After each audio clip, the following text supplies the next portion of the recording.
Welcome to the Sports Entrepreneurs Podcast. I'm your host, Marcus Luhr, and I'm delighted to have another good friend and industry colleague on the line with me here today, all the way from Singapore, Mr. Unmish. Welcome to the podcast, Unmish. Thanks, Marcus. Lovely to be here. Thanks for having me. Yeah, and Unmish is one of those gentlemen who really only needs one name. It's like Ronaldo. You don't really need more. Everyone knows Unmish, and the simple reason is because no one will be able to pronounce his last name. But we'll get to that later, or you can tell us now. No. It's two different words from Indian mythology. It's Parthasarathi, but more often than not, people, when trying to pronounce my surname, sort of end up being breathless for the wrongest reasons. Correct. So I'm happy with Unmish. Perfect, and we'll leave it at that. So, but as always, let me quickly introduce you Unmish's illustrious career, which spans over 2 decades, starting in the UK and then spending quite a bit of time here in Asia. But Unmish also has a double master from Cambridge as well as the London Business School, so he's a clever boy. We also, as I said, and there's stories to it how Cambridge came in. We'll get into that in a minute. But then I believe the first job started off in India with NDTV, which is sort of the CNN of India, big news company. You then had stops of all the big names. You were with IMG and the SMTV group there. You spent some time with BBC. You had a short stint with World Sailing. Back to ESPN, yep. Fox, News Corp, the ICC cricket route. And of course, you have your own company where you're providing certain advisory services to people around the world. So very colorful. I would say there is 2 sort of strains here. One, of course, cricket is part of it, and you being Indian, that makes complete sense. And of course, it's broadcast, OTT, and digital, which is really where you spend your time. So this is really what we're going to be talking about, a bit of a cricket element to it, and then, of course, digging into some of the fun stories and the learnings you've had throughout your career. So, Unmish, come take it away and get us warmed up here. Well, look, I think the story goes back in the early 90s, actually even before NDTV. I began my working life in the sports media industry, working for IMG, or IMG Media, or TWI, Trans World International, as it was then called.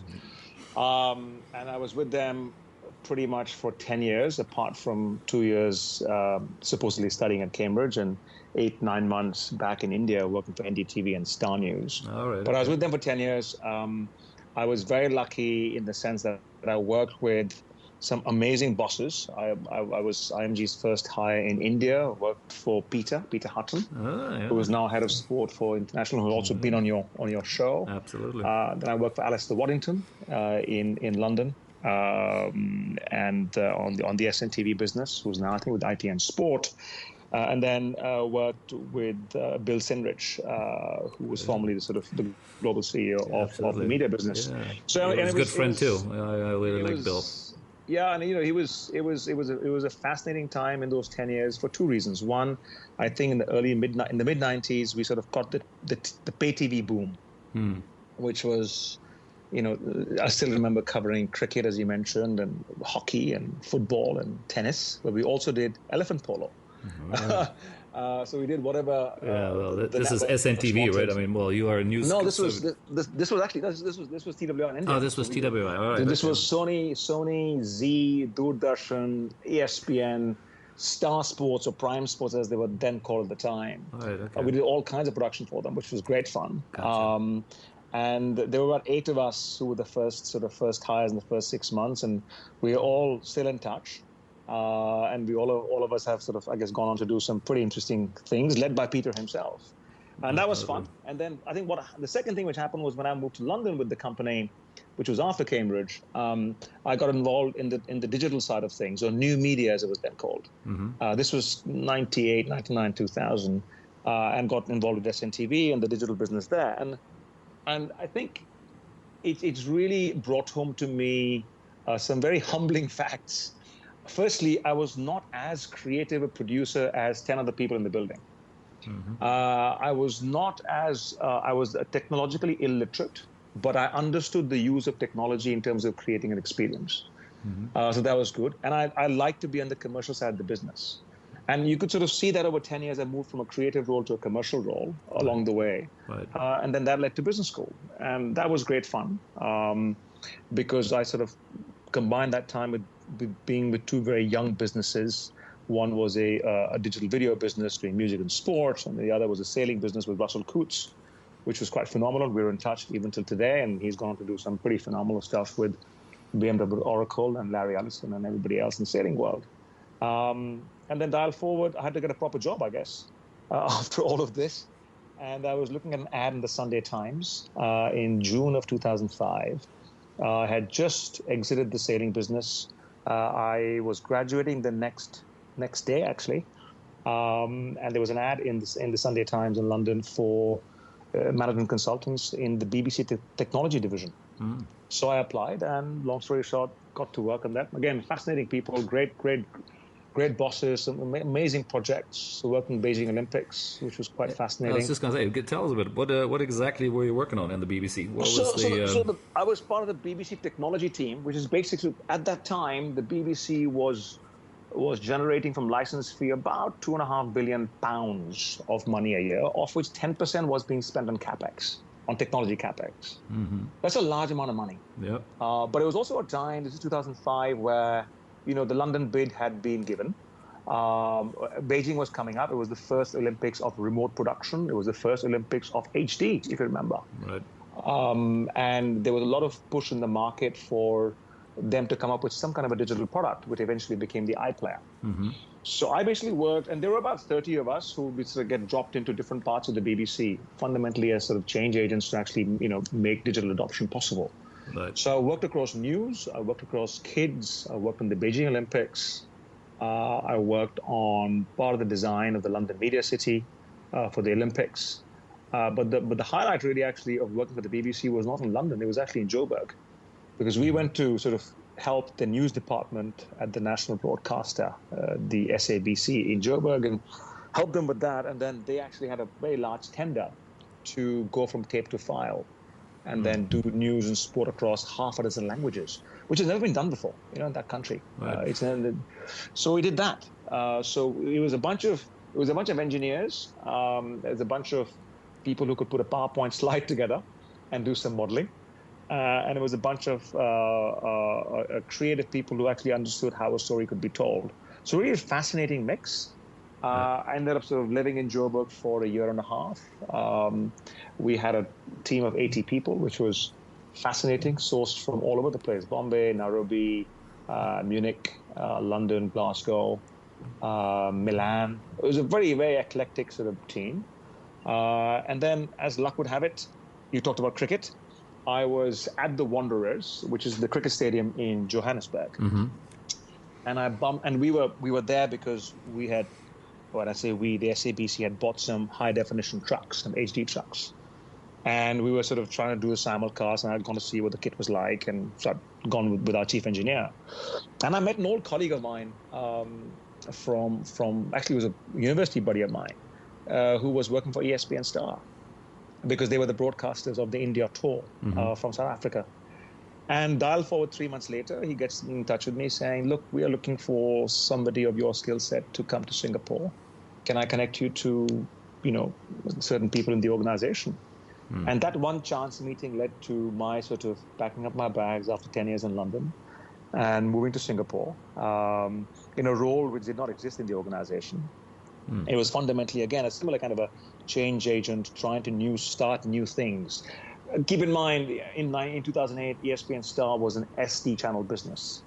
Yeah. And then by 2015, it had HD, it had OTT, various different types of sort of services. So again, what I was doing at the BBC, which was a sort of across multiple departments, the whole idea was that you come into an organization. It's almost like working agency side and then going client side. So that was great fun with a phenomenal team. It is, to my mind. Let's talk a bit more about it, because your title was there at that time was, again, head of strategy and business development. And it basically you're talking about generating a new sort of digital portfolio. Tell us a bit more. How does that look in 2008 and in the 3 years or 3.5 years which you spent there? Where did you be able to take it? At that time, this was so the role was it was a corporate role in the sort of CEO's office, working between the CEO's executive committee and everybody else as the piggy in the middle, and very much driven by our platform partners. So I'm looking at Tata Sky in India, I'm looking at Astro in Malaysia, StarHub and soon to be Singtel in Singapore, PCCW in Hong Kong. And the whole idea really was the need to push into digital, and I mean digital broadcasting, and then eventually digital in terms of online digital as well, was driven by the fact that the broadcast platforms themselves were looking to provide multiple services. Because don't forget, a television channel business is not a B2C business, it's a B2B2C business. Sure. So the whole piece really was around Astro going HD, Singtel entering pay television, and wanting to have a very wide bouquet of channels. Tata Sky going MPEG-4 on their satellite transponder, and therefore having a lot more bandwidth in terms of what they could provide. And the 2011 Cricket World Cup being in India. So this was like a 3-year sort of piece, new Premier League cycle, new Formula One deal, and the 2011 Cricket World Cup. Keep in mind, 2008 October was the first year of the Singapore Grand Prix. Right, okay. So there were three things which came together. The Premier League deal came together, the Formula One team and the La Liga deal came together, and then the Formula One deal came together, and then the cricket deal had come together with the World Cup. So the whole idea really was first go HD, and then from there looking at sort of doing a whole bunch of digital stuff as well. So we created two HD channels, ESPN and Star Sports HD, and we created a basic tier news channel, which was very much in Southeast Asia. And then eventually we created what at that time was called authenticated broadband, what's now called OTT. Right. Sold through Singtel's IPTV platform and PCCW and Astro. And it was great fun.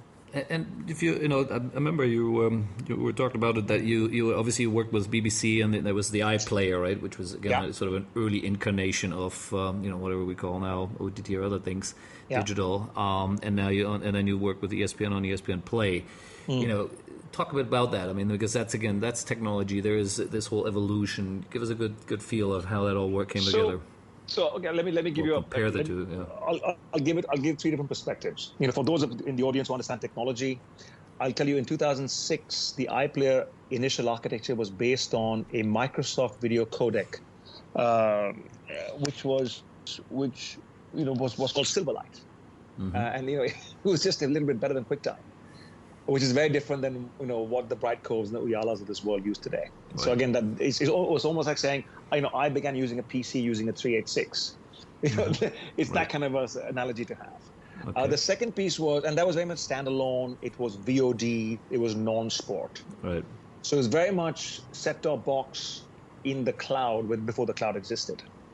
So browser-based interface, then eventually an app-based interface, and eventually a connected TV-based interface. And very, very, pretty complex, because spending money at the BBC had to be justified because it's license fee. So very different commercial parameters. It was more about access to content. It's about surfacing content, using the archive, providing value to the citizens who are paying £140 a year. That kind of stuff. Yeah. ESPN Player, or ESPN Players as it was also called, was much more driven, as I said, by it was more B2B demand. It was much more platforms saying, Singtel saying, I'm an IPTV platform, I want to do something similar. So it was much more driven by them. It was much more about, 3G is settled in, 4G is coming. People are going from desktop to mobile, 9, 10, 11. I wanted to be able to provide them content on more than one screen. This is very much a multi-screen kind of an environment, 8 years later. It's a very different sort of consumer experience. Yeah, absolutely. Well, that's a long time in technology, right? I mean, that's a whole, basically another alteration altogether. So, go ahead. No, I was just going to say that this is before Amazon, bought Twitch and AWS was created. BBC iPlayer was created much before that. So it's a very different kind of a piece. And then, we learned a lot from the ESPN parents in Bristol, Connecticut, in terms of what they were doing in the US. But that also posed challenges, because we realized that was very much a mature market, a very rich, prosperous market with very good fixed line connectivity and device ownership, which is the US, right? Yep. Whereas, Singapore is similar, but not that large. Malaysia is quite different. That, know the country. There's large pockets of prosperity, and then there's a much larger sort of country, and Hong Kong was quite similar as well. So it was a very interesting piece, which remained limited to Singapore, KL. I won't even say Malaysia, Singapore, KL, and Hong Kong as an offering. Whereas HD went into Taiwan, we took it into India, so it was a much broader piece. Simply because the pipes were fatter and they could take more of it. The ecosystem was there in terms of set-top box and all that kind of stuff. Right. So and that's important. I think it's that the systems or the ecosystem can support what you're trying to pump through it. I guess that's an interesting learning, right? It's all nice and good having it, and that's I think always been the problem with OTT as well, right? That you say, the whole country theoretically can watch it, but if you are somewhere in the more urban or rural parts of the country, then it might not work, right? And so it's not quite always as simple as saying, I reach the whole country, right? Like you said, it actually becomes more complicated. I totally agree, and I think I would add to that and say that it can work on an on-demand environment.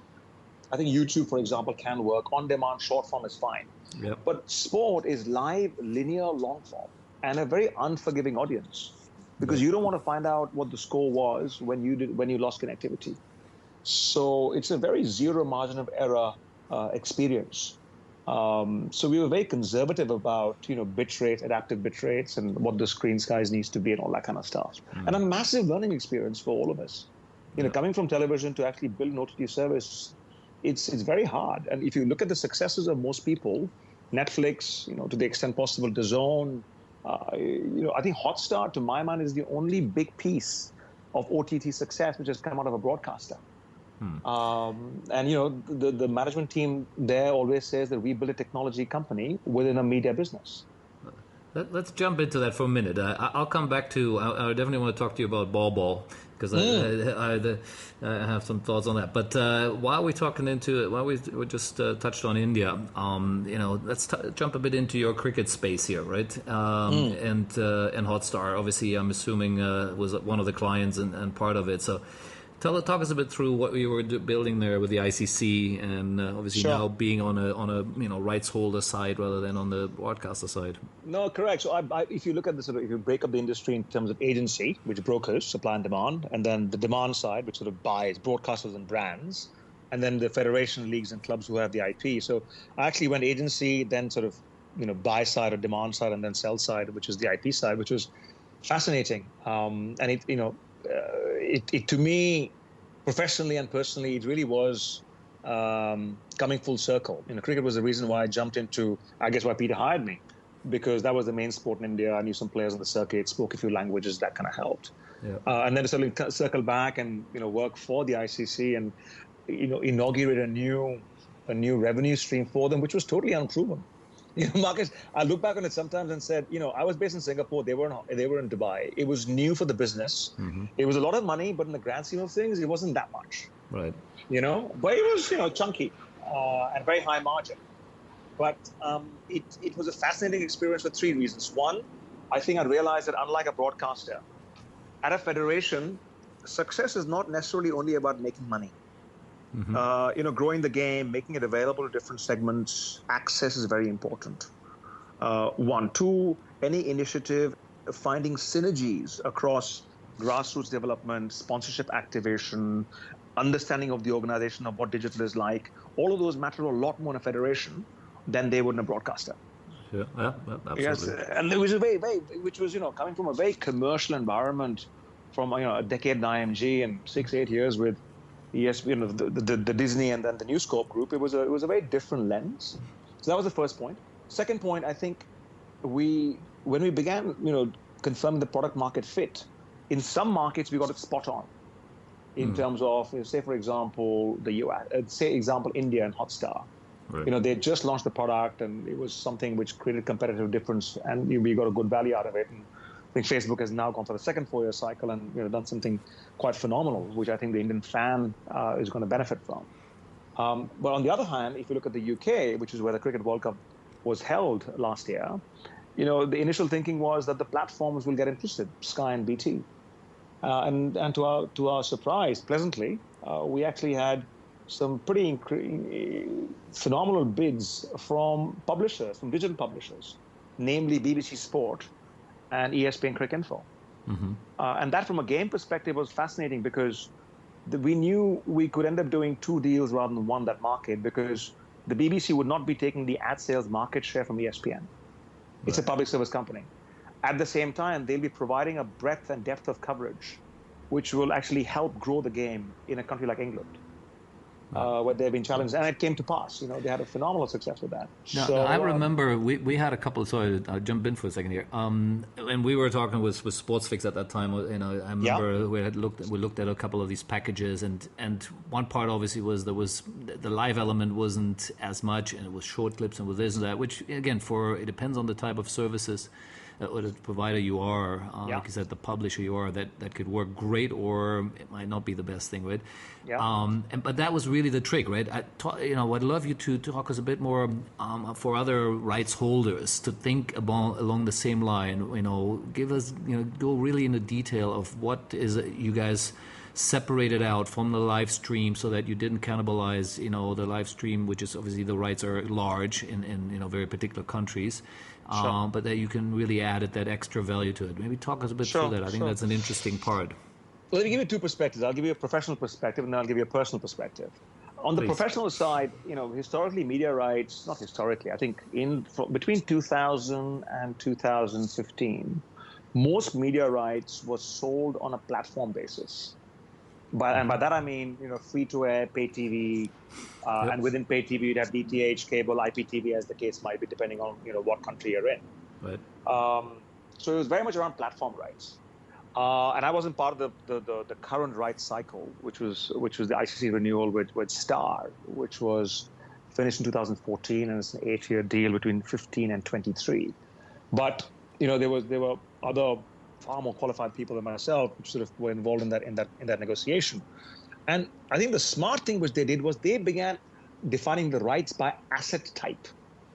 And by that they said live linear long form is one right. We don't really care what the interface is, whether it's television through a set-top box, television through a VSAT and free-to-air, digital through a browser, digital through an app. We don't care because the fan doesn't care, which is true. Yep. But I thought it was a very enlightened kind of view to take to it. But what also allowed it to do, therefore, was they could say live linear long form is up, which is your classic or historical broadcast tender.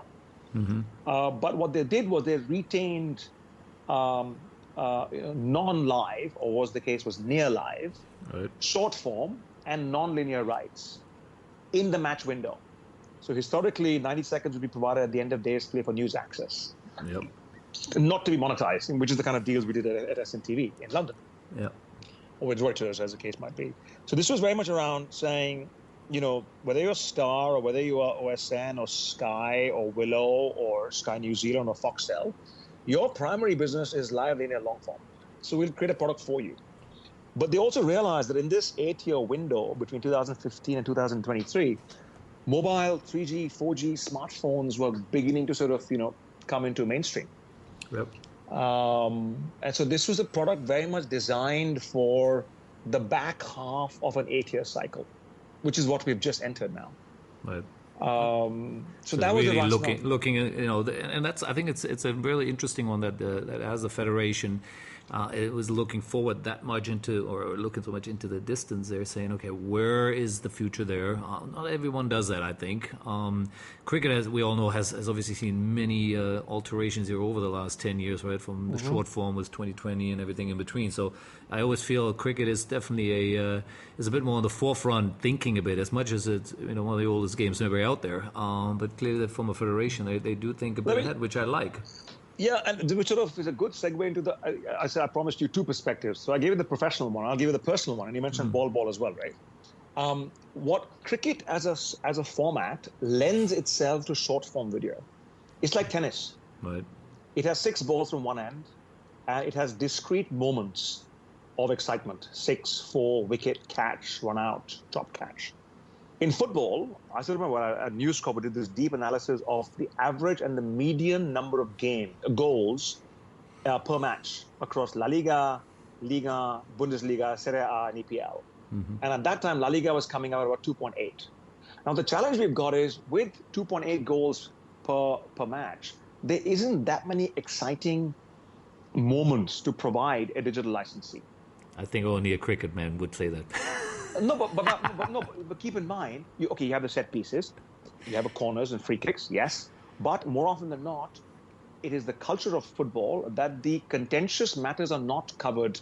Whether was there a free kick, was there a foul, did he dive, which are the real sort of social and The talking points. community-based Yeah, talking absolutely. points.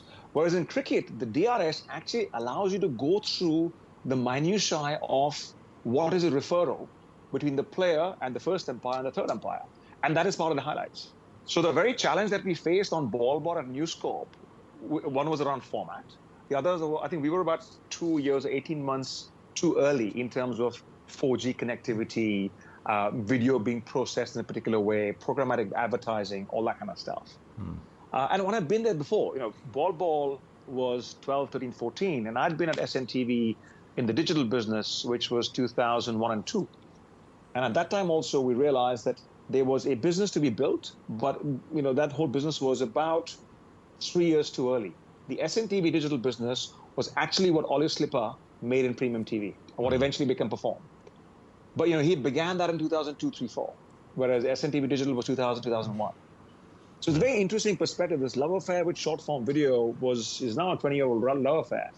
And if the learnings hadn't been there around BallBall, around ESPN, and around SNTV and IMG, I don't think we would have made as much of a success of the ICC rights. But timing was great. Yeah, it's interesting. And I have to admit, during the, let's say, ball days, at the heydays of ball, I couldn't work it out either. I really struggled with the platform. I went to it a few times, and it really didn't do anything for me. And Yeah. again, maybe it was too early. Maybe we weren't quite ready for it. And I think if you do the postmortem, that probably is the case. And that wasn't the case. That has often been the case of a lot of initiatives that media companies have taken. I still remember during the dot-com days of 2000, there used to be a joint venture between Vivendi of France and Vodafone of Germany called Vis-a-Vis. Mm-hmm. Brilliant whole idea. The telco will come with content and we sort of take the whole thing forward. Probably about 4 years too early, 5 years too early, because the processing, the billing, the monetization hadn't quite come up. Right. That's a very interesting piece. Absolutely. And I think you had the Daily from News Corp in New York, which is a tablet-only service, which again was way ahead of its time, but quite revolutionary. And all the people who were in that team have now gone on to do some pretty cool work for digital publishers, because you learn a lot more when things are not working out than when things have worked out. Because of course, when things work out, you say it's because of me, and when they don't work out, it's a macro environment. Absolutely, that's true. always the case. Now, I want to come back for a second to ICC before we move on, and just to give everyone a sense of scale and size. I mean, the ICC global cricket rights in the television space are billions, and you can be more specific. But I do remember, or reading at least, that in terms of the OTT rights, or the digital part which you developed there, that's still it was over 100 million or so as well, right? So we're talking significant numbers. Just give us the scale and size here so people get a sense of it. So look, I can neither confirm nor deny what you just said, and that's a good try, Marcus. But my NDAs are over, but it's a small industry. But let me give you some perspective. If you look at, and ICC's rights have been sold in a 8-year cycle. And the first 8-year cycle was 1999 to 2007. Then 7 to 15, and then 15 to 23, right? 99 to 2003 was 140 million. And then eventually that became like a $400 million deal. That doubled in the following 8 years. And it doubled again in the following 8 years. Yep, so we're in the billions. So, that's one way of looking at it. And that's the traditional, right? You were talking that's about traditional. That's the traditional form, correct. Traditional. So that's at the same time, don't forget, it's the macros are always very important. The centrality of India as a pay TV market and the competition in India for those rights at a time when the Indian team was playing well and the World Cup was in the Indian time zone. Yeah. So it's a combination of the federation working out how do I play my cards in terms of what event, what format. Keep in mind, T20 was a pure stroke of luck. Yep. Keep in mind that, but the World Cup in 2011 was planned. Keep in mind that it was an 8-year deal, not a 4-year deal or a 10-year deal. And the Indian team and the administrators, backed it to be a very, very good team.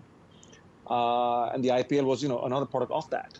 So there was some design and there was some luck, which came together. But it's no different than the Champions League. If you look at what team did in the early 90s, that was actually when pay television was growing in Europe. And that's what led to the competition between various platforms and broadcasters in Europe, which drove media rights as a share of total was always about 60%, and then a bit more recently because sponsorship has dropped. So again, even there, it was interesting. The teams were good, football was good, broadcast was good, coverage was very good. Yeah, here's a question. I want to ask you, what's your thought on it? If we look at, let's say, FIFA and the IOC, they sign these long-term deals as well at times, at 4-year, 8-year blocks. But of course, traditional leagues like the Premier League, it's always a 3-year window, right, or a 3-year cycle. And here, ICC again, it's an 8-year cycle, which seems to be very long. And then almost again, you can being on the agency side for years, of course, you always wonder, are you leaving money on the table at the end, right? You might have a good deal at the beginning. It sounds great because it's a large, big number with many zeros in it.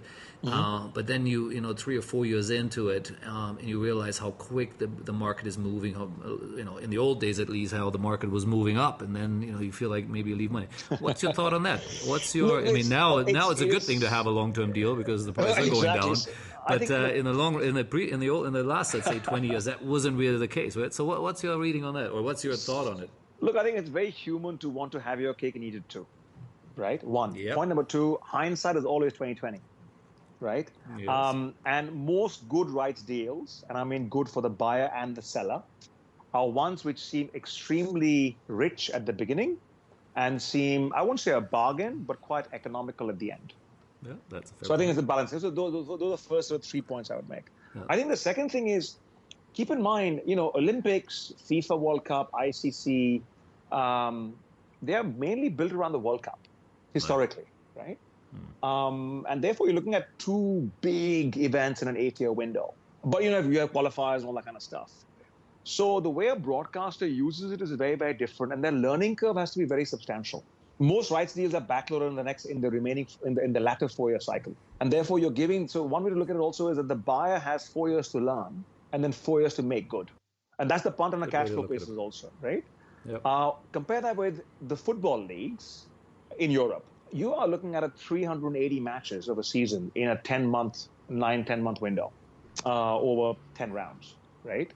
And you can fill up a channel, which is not the case of an ICC deal, which is not the case of a FIFA deal, which is not the case of an IOC deal. Sure.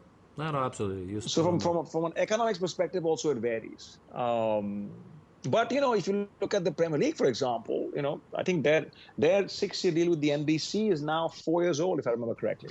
Right. Now, here's another question for you. Again, comparing the worlds, and you lived all around the world. In football, of course, the UEFA, FIFA controls what happens in between as well, right? The qualification matches and all this stuff, which you could argue in cricket, that's the test matches, right? But they are obviously still very much controlled by the individual federations, and the ICC can't really get their hands on it. Is it purely because the power is really still vested so heavily in the local federation or the country specific federations versus ICC, and that's why they just not been able to sort of take more control of that? No, I don't think so. Firstly, I don't think it's an apples and apples comparison.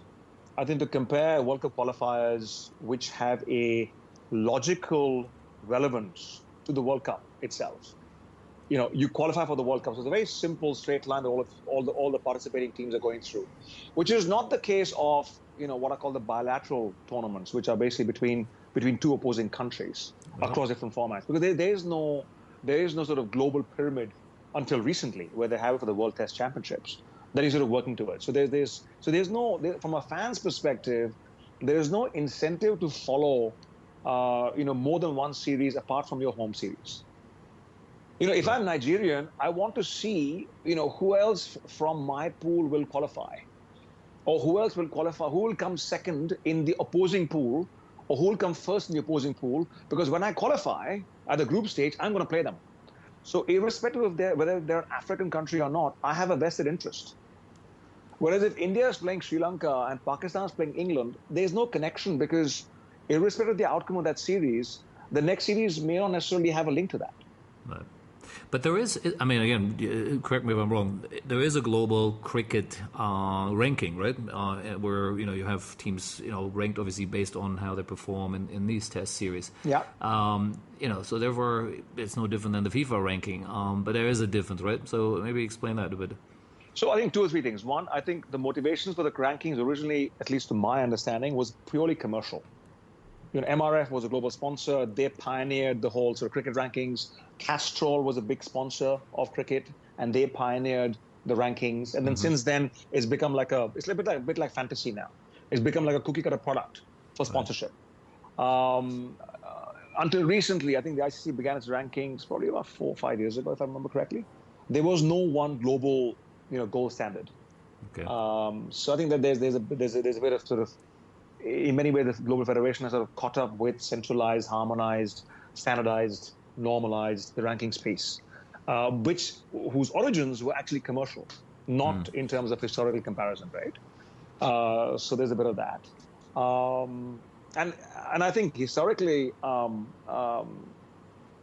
I said, this also goes back to the fact that the centrality of ICC events, whether it's the World Cup or the T20 or the Champions Trophy, has really gained prominence in the last 10, 12 years. Otherwise, for the previous 50 years, it was mainly the competition between the two countries. The Ashes, for example, England and Australia, or England against the Caribbean, the West Indies, right, or India against Australia. So there was never a collective global following of competition on a common standard.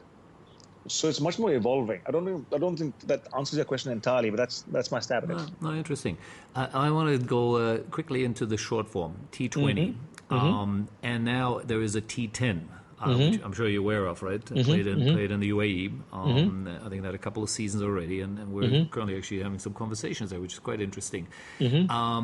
Now, again, I'm German, so cricket is really one of those games where it took me forever to just get my head around it, basically. But having offices in India and have done a lot of business in India over the years, you do get to you get your head around it, and you do appreciate the finer nuances of it. Now, I love T20. I think it's a fantastic concept, great idea.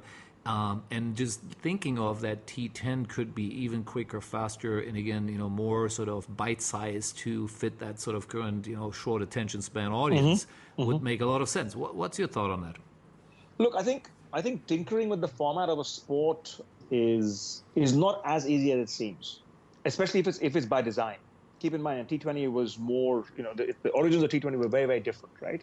So I tend to consider T20 on the same lines as futsal in Latin America, as 3-on-3 basketball, which is in China, and Sam has been on your shows, done a pretty phenomenal job. It's much more in terms of people having a shorter time span to watch and to play. It being very resource light, you can play it anywhere. You only need a handful of people. I'm talking about 3-on-3 and futsal. Whereas in T20, you can play it in 3 hours. The whole comparison when the IPL was launched was, I can either watch an IPL match or I can watch a Bollywood blockbuster movie, which is typically 2.5 hours. And a similar kind of ARPU. You go, you buy popcorn, you park your car, that kind of stuff. So I think that's my first point. I think the second point is you got to also think of it not purely from a commercial perspective. So I think one of the biggest things which has come out of the ICC in my opinion, in the last sort of 2-3 years was when they sort of established the 2020 as the format for all of the associate countries. And therefore what happens is the shorter the version of the game, potentially the lower the skill set and temperament required to perform and cause an upset. Right? And therefore you have a country like PNG who's going to play in Australia, or a country like Singapore who beat, I think, the US and Canada in one of the qualifiers. So that increases access, that increases the interest for the sport at an international level, and there are those benefits. Now, whether it's a question of T20 or T10, look, I think you'll never be able to convince everybody. I think it goes down to what your objective is. What's your personal opinion on T10? What's your thought on it? Look, okay, hands up. I've played league cricket on 4 continents. I played in South Africa, I played in New York, I played in London, I played in Delhi. And I always played 3 days, 50 overs, and T20. I've never played a T10 game. So as a first person, I can never give you that opinion, whereas T20 I can, right? As a player, that's one perspective. Right. The second perspective is that as a producer and a creative person. It is, to my mind, an even shorter version of a shorter version. Yep. It's news headlines rather than news bulletin. Yeah. So it'll appeal to certain people. It'll bring certain new audiences in. It'll isolate certain segments. So the question really is, what is your objective? Is it reach? Is it revenue? Is it relevance? And the third piece is, I think, from a scheduling perspective, Marcus, it's the calendar is quite full now. Yeah, of course. So then the question, T20 was very lucky. It came at the right time, the right kind of players. Bat technology was very good. Grounds were there. Lights were working. Cameras had irises which could pick up luminance in HD. There were multiple factors that people don't realize which came together for the success of T20 at a global level. Whereas in T10, there's fixture congestion. There is audience fatigue at some level. There is, do the sums really stack up? Will the broadcaster pay as much? Are the players available? So all of these factors come into it. But you know what? It could be a minor league equivalent in baseball. Yeah, I mean, absolutely, and I'm not saying that T10 will ever be as big as T20. I think part of what I understand, they also hope and believe maybe that that could be the format which could go into the Olympics. Again, keep it short, keep it simple. Yeah, more countries around the world have a chance to play, and like you rightly said, it's it kind of changes the perimeters a bit. It's not the big countries or the big cricket nations who can do well. So which is all good, right? And I think that's a part of the conversation, of course, always giving ideas for other sports, right? Someone who isn't in cricket, might be listening to this and going, I don't care, it doesn't matter to me. But if someone listens carefully, it doesn't matter what sport you're in. I think it's the nuances, what other sports are doing and how you learn from it. And that's always, the place where I come from. Yeah, can I say one thing? Thomas Bach gave a very famous speech, I think it was December 2014, where he sort of said, he challenged the IOC and its membership, change or be changed. Yep, absolutely. And a very, very famous speech that was. And he basically said the competition for us is not other broadcasts and other sports. The competition is other alternative forms of entertainment. Absolutely. So, if the T10 can allow, a 10-year-old child to go and hit a ball because they're in such a celebration-driven world. I post something, how many people have liked it? Yeah. It's very different from Test cricket, where for the first hour, the more boring you are, the better player you're considered to be. Test cricket is one thing. You guys having tea breaks? That's just beyond me. No, but yeah, you're right. But my point is, you have to have assets and cards to play in a time when attention is at a premium. Absolutely. Attention to participate, attention to consume, attention to follow, attention to celebrate. So, there are different pieces to the T10 debate, and it shouldn't be compared necessarily only as a derivative of T20. That's for sure. But I think we probably both would agree, T20, in my mind at least, and again, I'm not a cricket man, but in my mind, it really took cricket to a whole new level. I don't think without T20, cricket could be where it is right now. No, I think I'd agree with you. I think there's no denying that fact, and there's, the cricketing world often has differences of opinion on various things, but I think there's one thing which sort of the commercial and consumer success of T20 is something that the entire cricketing world, or at least a large majority of it, is in consensus of. Not all T20 leagues, break even or make money, but they carry on simply because there's a certain value to it. Yeah, whether it's tourism boards, national associations, broadcasters, sponsors. I think cricket is very lucky for having it. Absolutely. And you got plenty of them now, right? I mean, Bangladesh has one, Australia, pretty much all the major, UK, they have their own T20s now. So it is truly, I guess, becoming but it's easier to have a leak, right, in that format than it was in previous formats. Would that be correct? Look, I think it is, and let's not forget, T20's origins were actually in the UK with the ECB, and that was about drawing crowds in 2002, 2003, and then the whole thing sort of happened with the ICC, and then the IPL happened. But again, I would just bring back the fact that you can't assume that the audience will not get tired. One of the things that the American leagues do brilliantly, and which I think the European football leagues will now learn under a tough environment, is they actually make the culture of the sport a much bigger celebration than the competition of the sport, which is a very nuanced piece. But, in the NFL season, 16 weekends and you're done. Major League Baseball, NBA, there were over 1,000 matches in a season. Yeah. But, they maintain that whole culture. That's right. Which is something I think European football will learn, hopefully. Formula One's tried it. But I think the rest of the sporting world has to learn from the NBA and the NFL, which the NHL and MLB have not. But MLS Absolutely. has, for example. And so that's my sort of lasting take on it. Yeah, no, it's a good point there. So we gotta slowly wrap it up here. But two more things I wanted. First of all, maybe just talk a bit about what you're doing with Picture Board Partners. Obviously, it's your own sort of own group. Just give a sense for people to understand the services and the things you guys do. So look, it was an epiphany moment in terms of September 2014, where multiple things came into play. A few people were sort of reaching out for assistance in what they wanted, whether it was entering the Asian market, whether it was trying to make sense of digital monetization, whether it was looking at sports technology and media technology from a startup and investment perspective.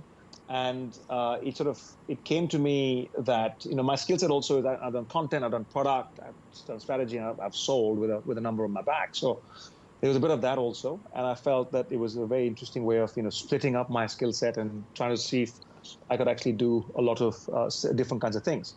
And the other piece also was that, I had been in a digital role for over a decade in mainly analog businesses, whether it's IMG, whether it's BBC, whether it's ESPN Star. And I was very clear that I wanted to work primarily in digital and in mobile all the way through. So there was a way of sort of working out what the variety was. So we set up this practice. It's fundamentally a growth practice. We do three things. We do digital content and digital technology monetization. So we work with enterprise tech and early stage businesses on the technology side. Mm-hmm. We work with games publishers, esports event promoters, movie catalogs, and sports federation leagues and clubs to help them monetize their content, be it data, be it video, be it audio, as the case might be. So there's a sales piece to it. Mm-hmm. The other thing we do is we do a lot of strategy. Now the strategy can be of three different types. Either it's looking at market entry for clients in Scandinavia, Israel, Australia, into Southeast Asia and South Asia, or it's looking at commercial strategy for a federation or a movie catalog. What are my options? Where should I go? How do I think about growth for myself? And the third area was investment strategy, which was basically looking at, if I have $10 million, what is the way to sort of spend it? So that pretty much was the bulk of what we did between 15, 16, 17, 18. And I was lucky that 6-9 months in, the ICC got in touch, and the rule with the ICC was that I was a contractor, so they had exclusivity on what I was doing in the world of cricket, buying and selling. And since the rights were being sold for the first time, I had to be an ICC email, which makes perfect sense. But because of that, I still remember I was asked, so what title do you want? So you give me whatever title you want. So it was a very good thing from a practice perspective, because I actually had an anchor client, so long as, I made my targets, and thankfully we did. But it also gave me time to then branch out into gaming and esports. Did a lot of work on media technology, did more work in investment. So we worked with family offices, we worked with strategics, we worked with some VC firms, looking at the buy side and the sell side, primarily around sport, media technology, and gaming. Right. And that's been interesting. And in the last year and a bit, we sort of, I wouldn't say expanded, but we've added some more bench strength to our team. So today there are 5 of us spread across Southeast Asia, South Asia, ANZ, Europe, and the UK, and Boston. So Boston, London, Bombay, Singapore, Sydney. And these are 5 people who sort of work for themselves as well. And the idea is that we sort of work as a collective. And that's led to a much wider demand funnel in terms of the work we do. We do a lot of work in data now. We do a lot of work in ad tech now. And we're doing a lot of work around the investment side, corporate finance side. So that's been fun. And it's like, it's very entrepreneurial. Often it's feast and famine. But life's full of trade-offs, and so far so good. Very thankful for our clients for the support they've given us. Yeah. And then I think the whole concept of being, in a sense, small and nimble, and having guys with key expertise in different parts of the world, I think there's a good route to go, especially in current environment, right? If you think of it, think of overheads and everything else. Every agency with large overheads is bleeding and will be struggling. So. I agree with you. I mean, the whole sort of, going back 4 years when the thesis was actually established, it was very much, it's like a niche. It's like a niche McKinsey, it's a niche IMG, and it's a niche Lazard, which sort of comes together. That really was the sort of thinking behind it. I don't think we're quite there yet, but at least 4 or 5 people have felt it useful to be part of the team. Absolutely. I wish you good luck with it. And Thank you, just a Marcus. last thought here. With everything going on here, the world is shut down. Sports is, on in cold storage. What's your thinking? When are we going to get back out here? What do you see is happening? Where the shifts are? Okay. What's your quick thought? So on look, that? let's focus on the benefits. I think there are 2 main benefits which are going to come out. I think the digital universe as a whole is suddenly going to get much larger. So in mature markets of the West, Europe, US, Japan, Korea, Australia, I think there was an entire generation of people above the age of 50 who were not digitally savvy, but they suddenly are going to become that, a large majority of them. And that's going to grow the universe in those markets. Keep in mind, these demographics are extremely wealthy as well. They're time rich and money rich. So that's going to be a source of growth. In the emerging markets outside of KL, Bangkok, Bombay, Manila, Lagos, Nairobi, Joburg, I think there's going to be a large population outside the metros who are going to become digital adopters as well. And that's because they are going to have to use it for education, for healthcare, for e-commerce, for banking, as the case might be. Even in India, there are about 20, 30 million people who've gone from the cities into the villages. And these are people with smartphones. Okay, they are very cheap smartphones, but they are with smartphones in the villages. Can you imagine them spending a month at home and getting people online with WhatsApp and all that kind of stuff? It's pretty amazing. So the digital universe in my mind is going to grow in both markets very differently. That's point number 1. I think point number 2, the genuinely natively digital storytelling is going to come out of all of this. A lot of times, Winston Churchill famously said, never waste a good crisis. Yep, that's my favorite quote at the moment. And as you say, look, for any lasting change to happen, you've got to have human capital, which you can buy in the market. You need to have commercial capital, cash resources, which you can get from the board. Often what you don't have is political or cultural capital. But, crises allow you to sort of harvest that. And that hopefully means that, whether it's sports federation, leagues or clubs, whether it's, broadcasters, publishers, licensees, whether it's brands, stadiums, event promoters, apparel manufacturers, all of that's going to change quite drastically. Yes, there's no denying the fact that there's going to be short-term pain. We're at the coalface of it. We're facing it every day. Yep. But it's the old sort of wood from the trees. And sometimes crises happen, and that becomes an opportunity. And to your point about visibility, look, if I could tell you how long it'll take, I'd probably be far more successful than I've been in the last 20 years in the industry. But I think it's about being prudent. I think it's about being grateful. I think it's about being thankful for the decade of growth we've had. But it's about going back to basics as well.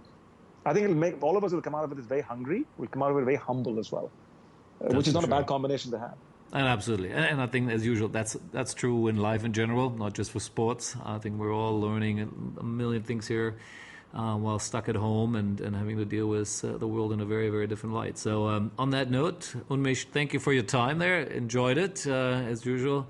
I'm sure we'll catch up again when we're both allowed to run around again at some conference in the world, and always enjoy our conversation. So thanks for the enlightenment here on a bit of cricket and a few other things, and have a good day there in Singapore. No worries, Marcus. Thanks for your time, and hope the audience enjoys this. Take care. Talk soon. Cheers. Bye-bye. Bye-bye.